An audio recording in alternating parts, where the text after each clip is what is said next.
Keep an eye on that for us. What started on Wall Street has spread to LA, not the meltdown, but the protesters. You name it, it seems like they're against it. Bank bailouts, corporate greed, global warming. Tony Valdez checked out the big Occupy LA event at City Hall.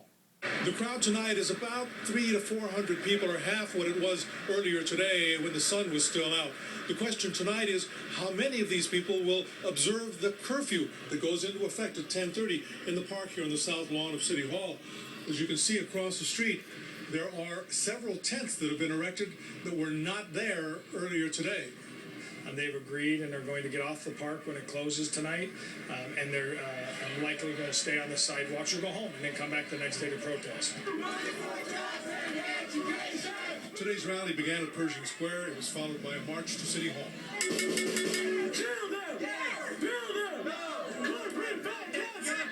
The bottom line here is basically bringing back democracy to the workplace, bringing back democracy to the people who work here in Los Angeles, the 1% who own 33.8% of the wealth, and the bottom 50% that own just 2.5% of the wealth. Protest movements in this country are not dead.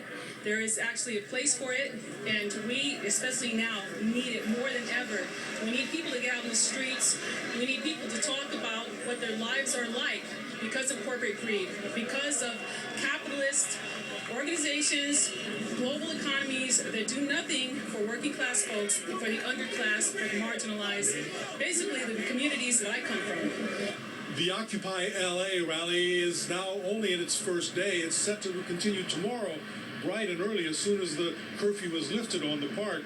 It coincides with similar rallies in Chicago and New York City that have been going on for more than a week. Occupy Wall Street! Occupy Los Angeles! In downtown Los Angeles, Tony Valdez, Fox 11 News.